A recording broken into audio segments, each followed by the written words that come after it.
ফিরে এলাম বিরতির পর। বিরতিতে যাওয়ার আগে আপনাদের দেখিয়েছিলাম ৩৯৬টি আসনের সম্ভাব্য ফলাফল।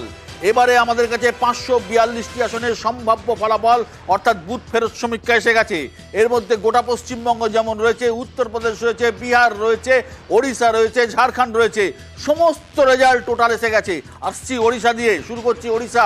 একই সঙ্গে বিধানসভা নির্বাচন হচ্ছে ওড়িশাতে। ২১টা সিট, বিজেপি ১৩ থেকে ১৫, আদার্স ৬ থেকে ৮, অর্থাৎ বিজেডি কিন্তু কমছে। ওখানে প্রধান দল বিজেডি। আমরা এই ট্র্যাডিশন দেখেছি, সরকারে যারা আসে, রাজ্য সরকারের সময় তারা বিজেডিকে ভোট দিয়েছে, কেন্দ্রে তারা বিজেপিকে ভোট দিয়েছে, কিন্তু এবার অনেকটাই কম দেখতে পাচ্ছি বিজেডি ৬ থেকে ৮, বিজেপি ১৩ থেকে ১৫। ঝাড়খণ্ড, মুখ্যমন্ত্রী হেমন্ত সোরেন গ্রেপ্তার হয়ে এই মুহূর্তে জেলে রয়েছেন। ১৪টা সিট, বিজেপি ৯ থেকে ১২, কংগ্রেস জোট অর্থাৎ কংগ্রেস এবং জেএমএম তারা ২ থেকে ৫। অর্থাৎ হেমন্ত সোরেনের গ্রেপ্তারি খুব একটা এফেক্ট পড়েনি, আবেগ কাজে আসেনি, যদি এটা ঠিক হয়। বিহার, বাকি আসনগুলো, বিহার টোটাল ৪০টা দেখাও। ৪০টা আসনের মধ্যে বিজেপি ৩১ থেকে ৩৪, কংগ্রেস ৬ থেকে ৯। আমি যদি ধরেও নিই যে ৩১টা পাচ্ছে বিজেপি, কংগ্রেস জোট অর্থাৎ কংগ্রেসের সঙ্গে আরজেডি রয়েছে, সিপিআইএমএল রয়েছে, গতবারের থেকে বিজেপির আসন কমছে, কংগ্রেস জোটের আসন বাড়ছে। যদিও বিশেষজ্ঞরা মনে করছেন এর থেকে অনেক বেশি আসন কংগ্রেস জোট পাবে, অর্থাৎ কংগ্রেস আরজেডি এবং অন্যরা পাবেন। এখানে নীতিশ কুমারের সিট অনেক কমবে বলে বিশেষজ্ঞরা মনে করছেন। ভারতবর্ষের সব থেকে বড় রাজ্য উত্তরপ্রদেশ, ৮০টি রাজ্যের আসন, ৮০টি আসনের উত্তরপ্রদেশে বিজেপি ৬৮ থেকে ৭১, গতবার ৬৩টা আসন পেয়েছিল, ৬৪টা আসন পেয়েছিল গতবার। এবারে তারা ৬৮ থেকে ৭১টি আসন পেতে পারে, সব থেকে খারাপ হলেও ৬৮। বুথ ফেরত সমীক্ষা বলছে কংগ্রেস পেতে পারে ৯, কংগ্রেস জোট অর্থাৎ কংগ্রেস এবং এসপির জোট ৯ থেকে ১২। আদার্স অর্থাৎ মায়াবতী কোনো সিট পাচ্ছেন না, এটা একটু আশ্চর্যের। মায়াবতীর কিন্তু গোটা উত্তরপ্রদেশে প্রায় ১৮ থেকে ২০% দলিত ভোট ছিল, তাহলে মায়াবতী কিন্তু কোনো সিট পাচ্ছেন না। অর্থাৎ মায়াবতীর যে ভোট সেটা কোথায় শিফট হলো আমার জানা নেই, কিন্তু কংগ্রেস এবং এসপি কিন্তু ৯ থেকে ১২টা সিট পাচ্ছে। এখানে কিন্তু দেখা যাচ্ছে যে বিজেপির থেকে কিন্তু আসন খুব একটা কমছে না, কিন্তু শরিক দলগুলো কি অবস্থা সেগুলো ব্রেকআপটা এখন আমাদের কাছে আসেনি। ৯ থেকে ১২র মধ্যে এই যে জোটটা রয়েছে কংগ্রেস এবং এসপি, এর মধ্যে কংগ্রেসকে কিন্তু দেয়া হচ্ছে ৩ থেকে ৬। আমার এখানে একটু খটকা আছে, সন্দেহ আছে, তার কারণ ৩ থেকে ৬ যে আসন বলা হচ্ছে, আগেরবার একমাত্র কংগ্রেস জিতেছিল রায়বরেলিতে, রায়বরেলি আমেঠি হাতছাড়া হয়েছিল, রাহুল গান্ধী হেরে গিয়েছিলেন। এবারে যদি জোটটা ঠিকঠাক হয়ে থাকে, অর্থাৎ এসপির ভোট যদি ঠিকঠাক শিফট হয়ে থাকে কংগ্রেসে, এবং মাইনরিটির ভোট যদি কংগ্রেস এবং এসপি পেলে থাকে, সেক্ষেত্রে কিন্তু এটা পসিবল, সম্ভব হতে পারে। অর্থাৎ কংগ্রেস কিন্তু ৩টে জায়গা ৬ থেকে ৯ তারা কিন্তু গেইন করছে, কংগ্রেস যদি এটা ধরে রাখতে পারে। অর্থাৎ বহুজন সমাজপাতির যে আসন, সেই আসনগুলো কোন দিকে গেল? তারা কি এসপির দিকে গেল, তারা কি বিজেপির দিকে গেল, নাকি তারা কংগ্রেসের দিকে গেল? এটা সব থেকে জানার বিষয়, কারণ বিএসপির পার্সেন্টেজ অফ ভোট কিন্তু অনেক ছিল। উত্তরপ্রদেশ, পশ্চিমবঙ্গ আসবো, পশ্চিমবঙ্গের বাদবাকি সিটগুলোতে আসবো, আমি অতিথিদের আসবো। সুমন, উত্তরপ্রদেশ এবং বিহার। দেখ, আমার নাম একটু অবাক লাগছে। উত্তরপ্রদেশ, যেটা ভারতবর্ষের সবচেয়ে বড় রাজ্য, সেখানে ২০১৪ বিজেপি সবচেয়ে ভালো ফলাফল করেছিল, ৭৫টা পেয়েছিল। তো এবারে রাম মন্দির প্রতিষ্ঠার পর বিজেপির যদি আসন কমে, তাহলে বিজেপি সেটা ৬৮তে থামতে পারে না, আরও ডিটোরিয়েট করবে। অর্থাৎ ডিটোরিয়েশনের একটা ট্রেন্ড থাকে, সেটা কখনো, যেমন মহারাষ্ট্রের ক্ষেত্রে মাত্র বিজেপি ১১টা লুজ করবে, এটা হতে পারে না, আরও বেশি লস করবে। ঠিক তেমনই বিহারে যদি বিজেপি লস করে, বিজেপি মানে ওভারঅল এনডিএ, সেটা ৬ থেকে ৯-এর লসে থামতে পারে না, কারণ ওখানে নীতিশের কাছেই ১৭ জন এমপি ছিল। নীতিশের ১৭ জন এমপি, তাহলে আমরা ধরে নিতে হবে এই ফিগার যদি মানতে হয়, তাহলে নীতিশ অন্তত ১২ জনকে জিতিয়ে আনছে, which is next to impossible. আমার যেটা মনে হয়, আমি বিহার গেছি, একাধিকবার বিহারে গেছি, আমার নিজের ব্যক্তিগতভাবে মনে হয় একার ক্ষমতায় নীতিশ যদি লড়ে, ৩টে সিট যেটা ক্ষমতা নীতিশ কুমারের নিজের নেই। বিহারে নীতিশের পক্ষে 17টা আসন ধরে রাখাটা যতটা কঠিন, আমি বলছি তো মানে একটা অদ্ভুত ডিসক্রিপেন্সি আছে। ঝাড়খণ্ডে যখন ঢোকা হচ্ছে দেখা যাচ্ছে ঝাড়খণ্ডে 5টা আসন অপোজিশন ম্যাক্সিমাম পেতে পারে। তার মানে ধরে নিতে হবে যে হেমন্ত সোরেনের অ্যারেস্টে কোনো এফেক্ট পড়েছে। 2 থেকে 5, তাও 5 বলছেন না, 2 থেকে 5। আমি যদি 2 বা ধরি, 2 বা 5 যাই ধরি, গতবার আমাদের মাথায় রাখতে হবে ওখানে মাত্র কংগ্রেসের কাছে একটা আসন ছিল, আর কারো কাছে কোনো আসনও ছিল না। এবং কংগ্রেসের যিনি এমপি ছিলেন সেই মধুকরার স্ত্রী, তিনিও বিজেপিতে জয়েন করেছেন। তাহলে কংগ্রেস ওখানে 0 হওয়ার কথা। কংগ্রেসের যদি ট্রেন্ড 5-এ হয় তাহলে ওটা ওখানে থামতে পারে না। অঙ্কের একটা নিয়ম আছে, সেটা কোনোভাবেই এক্সিট পোল সেটাকে শো করছে না। শিবাজিদা, একদমই যেটার কথা সুমন বলল সেটা আমি একদম একমত, যে অঙ্কটা এভাবে হয় না। যেমন আগের বারেও আমি বলেছিলাম যে 221 যখন এই নিয়ে যখন কথা হচ্ছে, 200-র কাছাকাছি গেলে ইট উইল ক্রস 210, 15, তার উপরে অনেকখানি একটা লিপ করে। এখানে আমি একটাই খালি কথা বলছি, বিজেপির ক্ষেত্রে এই এন্টায়ার যে জায়গাটা দেখতে পাচ্ছি নীতিশ কুমারের, সেখানে নীতিশ কুমারের ব্যাপারে বিজেপির ভেতরে জেডিইউকে ভোট দেওয়ার ক্ষেত্রে বিজেপির অভ্যন্তরে যে একটা অসন্তোষ আছে, সেখানে বিজেপি জেডিইউকে কতটা ভোট দেবে সে ব্যাপারে যথেষ্ট ডাউট আছে কমিটেড ওয়েতে, এবং যেখানে ভোট পার্সেন্টেজ কম হয়েছে। আমাদের মাথায় রাখতে হবে ইউপি এবং বিহারে অত্যন্ত কম পার্সেন্টেজের ভোট হয়েছে, ওয়েস্ট বেঙ্গলের সঙ্গে কম্পেয়ার করা যায় না। সুতরাং সেই রকম জায়গায় ভোটটা কিন্তু আমাদের মাথায় রাখতে হবে। এবং তার সঙ্গে আরেকটা বক্তব্য সেটা হচ্ছে যে এই উত্তরপ্রদেশের ক্ষেত্রে যেরকম যে জাটব ভোট মানে হচ্ছে মায়াবতীর ভোট, মায়াবতীর যে জাটব ভোটটা সেটা এসপি দিকে যাবে না, কিন্তু যার প্রশ্ন নেই। সেটা হয় বিজেপিতে যাবে, নয় কংগ্রেসে যাবে। কংগ্রেসে যাবে, কংগ্রেসে গেছেও।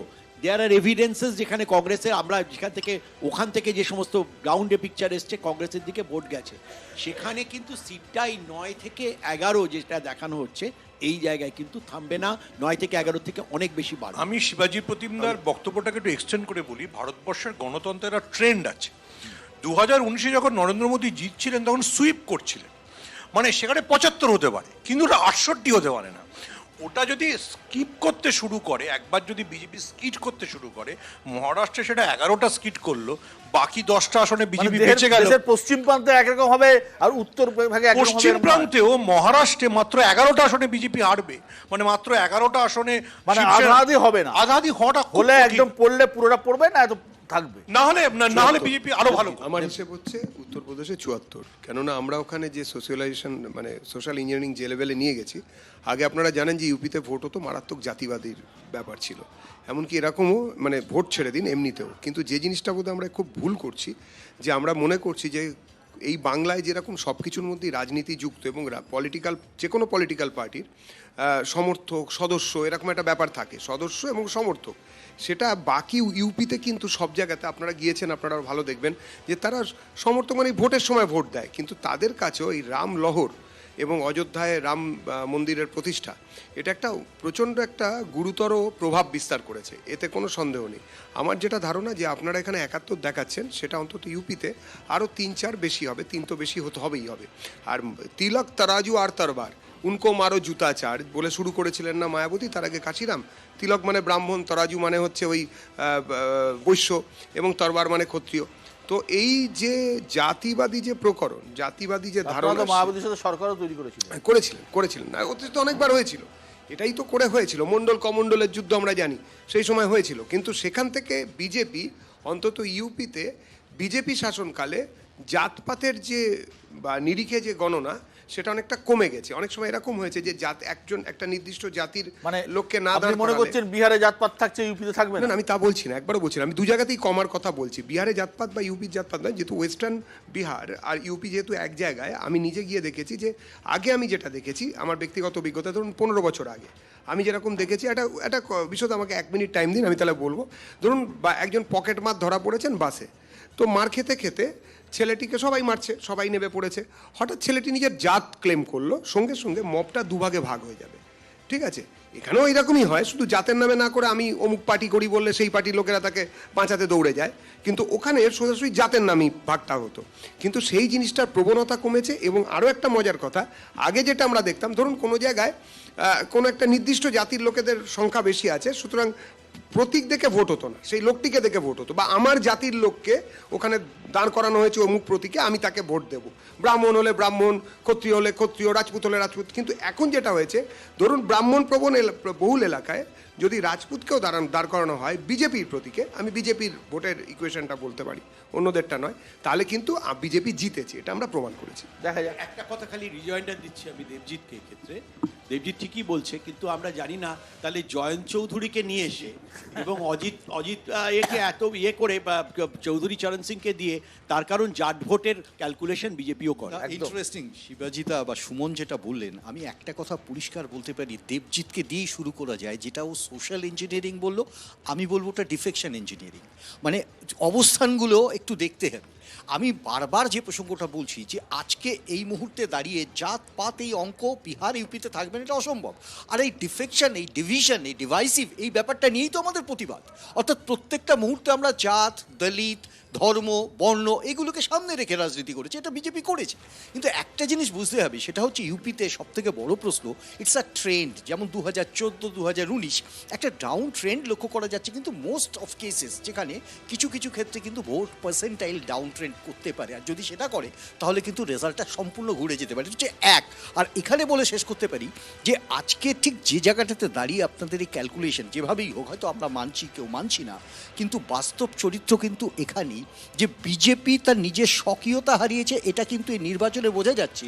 এবং সে ধ্যানমগ্নতা যাই হোক, সেটা আত্মতুষ্টির কারণ না হতে পারে, সেই ধ্যানমগ্নতা এটাও হতে পারে প্রায়শ্চিত্তের কারণ।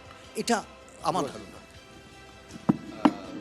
উড়িষ্যার যে চেহারাটা এখানে এসছে, সেটা কিন্তু গত 2 মাস ধরে যদি উড়িষ্যা দৈনন্দিন রাজনৈতিক চর্চাকে লক্ষ্য করা যায়, তাহলে দেখা যাবে যে তুমি বলার সময় বলছিলে যে রাজ্যের নির্বাচনের ক্ষেত্রে উড়িষ্যাবাসী যেরকমভাবে মতদান করে, কেন্দ্রের নির্বাচনের প্রশ্নে ভিন্ন স্বাদ। এবং লাস্ট দুটো ইলেকশনে দেখেছি একদম তাই। এবং শুধু তাই নয়, যদি মানে আমি আলোচনায় বলছিলাম, আমরা যদি দেখি অন্ধ্রের ভোট প্যাটার্ন, তাহলে অন্ধ্রে যা হয়েছে তাতে কিন্তু অন্ধ্রে কিন্তু সরকার বদল হয়ে যাচ্ছে, অর্থাৎ জগনমোহন আর এমনিতেই অ্যাসেম্বলি ইলেকশন হচ্ছে তো, হ্যাঁ অন্ধ্রে অ্যাসেম্বলি ইলেকশন হচ্ছে, সেটাই বলছি তো, সেটাতে সেটাই চন্দ্রবাবু বলছি। নাইডু জিতবেনই। আচ্ছা, তো সেক্ষেত্রে ওড়িশার ক্ষেত্রে কিন্তু আমরা জোর গলায় বলতে পারছি না। না, কখনো তার না। কারণ বলতে পারছি না একটাই কারণে, ওড়িশায় বিজেপির ফেস কে, বিজেপির কি হবে কেউ জানে না। ওড়িশার ক্ষেত্রে আমরা কি বলছি যে ওড়িশার ক্ষেত্রে আমি জানি তুমি বলবে অন্য অন্য স্টেটের কথা, ওড়িশার ক্ষেত্রে আমরা কি বলছি যে মানুষ ওখানে দেখেছি ভোট প্যাটার্ন এর আগের দুটো ইলেকশনে, রাজ্যে বিজেডিকে ভোট দিয়েছে, ওদিকে বিজেপিকে ভোট দিয়েছে। হ্যাঁ, কিন্তু বলুন।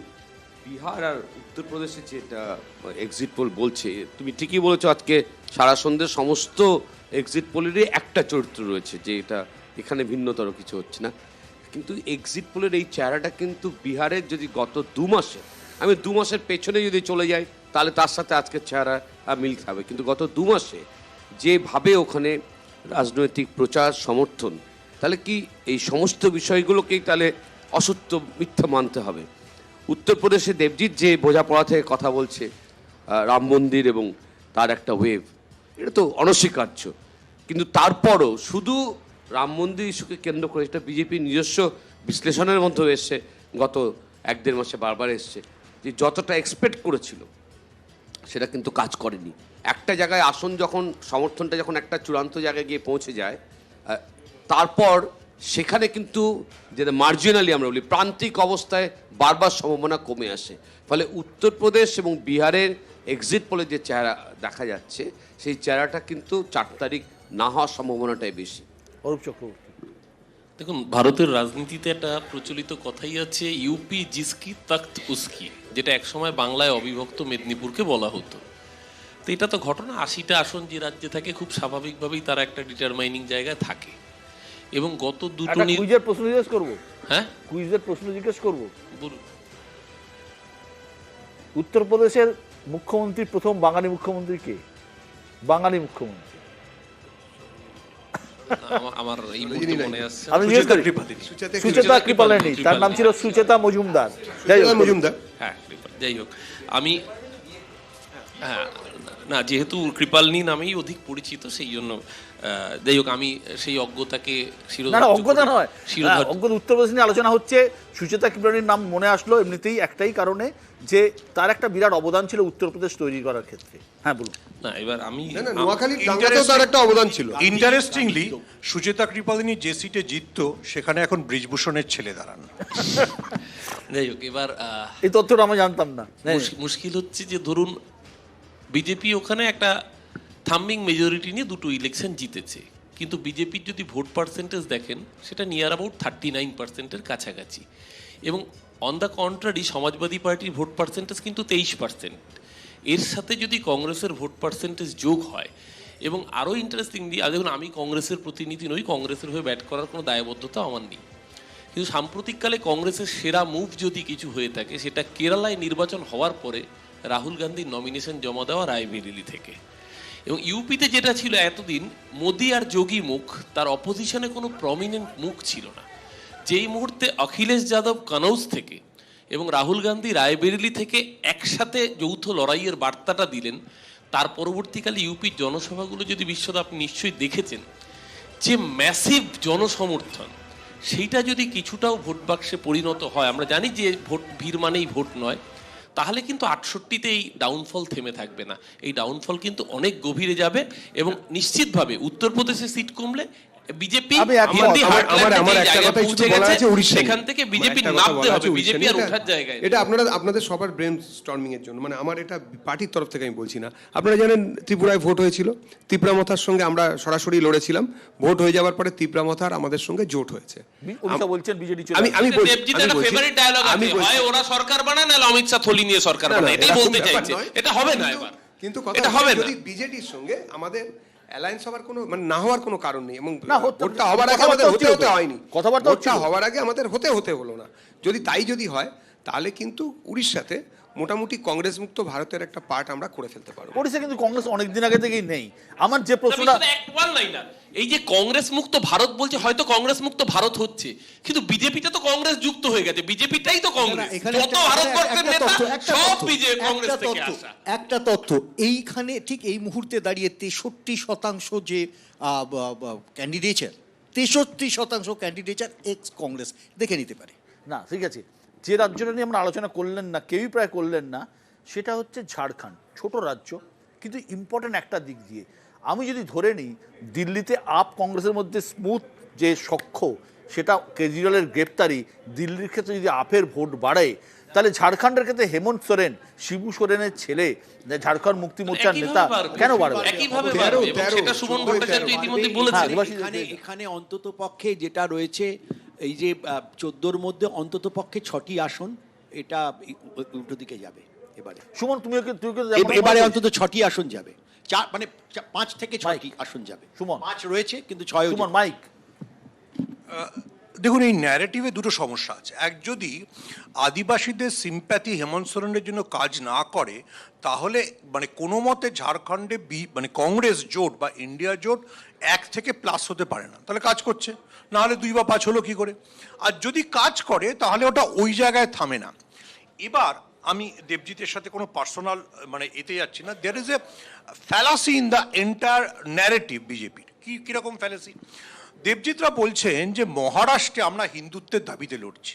আমি ঠিক দুটো নাম মনে করাচ্ছি, আমি 10টা নাম বলতে পারি। দুটো নামের একটা নাম হচ্ছে নবাব মালিক, যিনি রোজ একসময় শাহরুখ খানের সমর্থনে করতেন, যাকে দাউদের সঙ্গে যোগাযোগের অভিযোগে ইডি গ্রেফতার করেছিল। একটা নাম বাবা সিদ্দিকি, যার বিরুদ্ধে অভিযোগ দাউদের সম্পত্তি কিনেছেন।